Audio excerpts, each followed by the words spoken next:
Oh, this is Glendon with another crazy Craigslist story, and this boy was just stupid.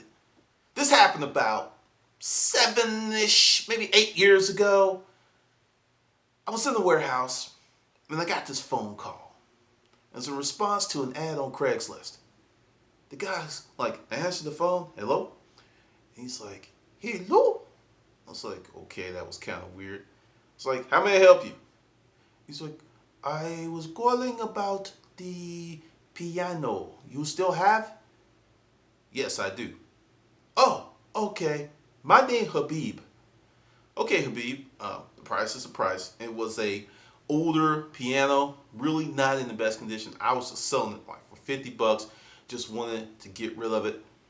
And Habib, being who he is, and if you don't know who Habib is based on the name, then I can't help you. Habib goes on to say, I notice you post a lot on Craigslist. I was like, it's what I do. Uh, you have business? I'm like, I sell stuff. But back to the piano. You want it? Not. I'm here right now. You can come by and look at it. And he says, hold up, hold up, hold up. Wait a minute. And he said it just like that. And I was like, what the hell? I don't know. And I heard him talking, and he said, no, for you, that would be like $20. Apparently, he was at work, and he had some type of business because he was on the phone with me, and else he was talking to someone else. And I was like, I don't do that. When you've got to talk to someone else, I give you 20, maybe 30 seconds, and if you don't stop that shit, click. And he kept talking, and I hung up on him. Then he calls back. Sorry about that. I was working. No problem. My name Habib. I was like, shit, we go. I'm like, dude, we already been through this. I know who you are. You called about the piano, right? Yes. The piano.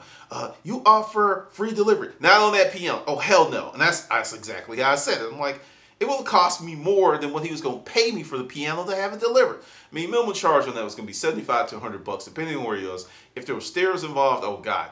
And I was like, no, for that price, you must come and get it. Then we're already on this crazy trajectory, right? And he just takes a 90-degree turn into straight up dumbassness. He's like, in my country, we strive to be the best. I'm like, motherfucker, if that shit was so good, why are your asses coming over here? Or like, whatever, you're not in your country. You're in the United States of America, in Atlanta, Georgia, and if you want the piano, you need to come and get it. I've got stuff to do. And this may not seem professional to you, but when I dealt with a certain type of personality, like, I talk in my book, Pimping Craigslist for Fun and Profit, there's certain people, I don't care what you do, I don't care what, you can ingratiate yourself, you can twist yourself up like a fucking pretzel, and they are not going to be decent. And his name was Habib. And he's like, and I just hung up on him. I was like, we're not going, like I said, it wasn't a lot of money, didn't really care. At one point I was like, I'm going to just push this sucker into a dumpster. Then, a few days later, he calls back, you still have the piano. My name Habib. What is this? I know your name. I wish I could forget your ass, right? And he just calls and calls and calls. And I eventually get rid of the piano. Then, the worst thing that could possibly happen, he shows up with the family. It's not him. It's Habib, Mrs. Habib, little Habib, and Habib Jr. and Habib. And they are all cheap. I'm talking cheap. They were in the warehouse on a Saturday for maybe 2.5 hours. Asked me questions to the point that I was about to lose my voice. What about this? What about this? What about this? What about that? Guess how much money these motherfuckers spent. Guess. Take a wild guess. You know how I put the Jeopardy music in there? $20. Multiple phone calls. Come in the warehouse. Hours of personal service, and you spend $20. I'm getting mad. I think my blood pressure's rising just talking about it. Those people that do that shit make it hard to be a merchant. But you would think the story would end there. No, no. Habib.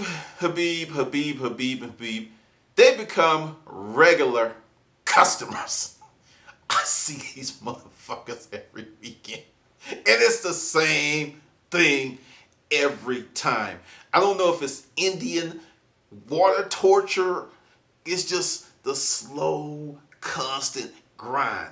The same thing every time, breaking you down to the point they had a bunch of stuff. And I was like, take it! Just take it and go. Take it and go. Just leave. Just leave. And he said, oh, we get a good deal today. That must have been like month number 9. They worked that hard to get for 9 months to get some free shit. I didn't care. And then he calls, he's got my number. He sees stuff on ads. And, when you post your ads on Craigslist, you develop somewhat of a theme, a trademark. People know who you are if they're frequently on Craigslist checking out ads. Our ads were kind of distinctive, real nice pictures. There was a certain look and people picked up on it.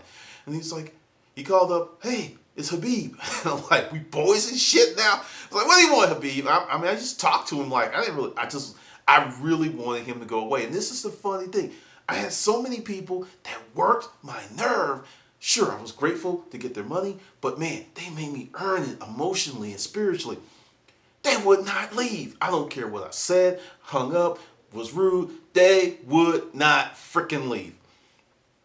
It was the craziest thing in the world because our deals were so good that they would deal with the abuse because they couldn't get the type of stuff they were getting. I didn't really know how good they had it until maybe a year ago. I was out and I went by someone's resale store and I just kind of looked at the place. I looked up the setup. It wasn't maximized for maximum money. And I was just like, damn, my dollar section looked better than this shit. And it hit me. It's like, oh, that's why they wouldn't leave. Oh, nowhere else.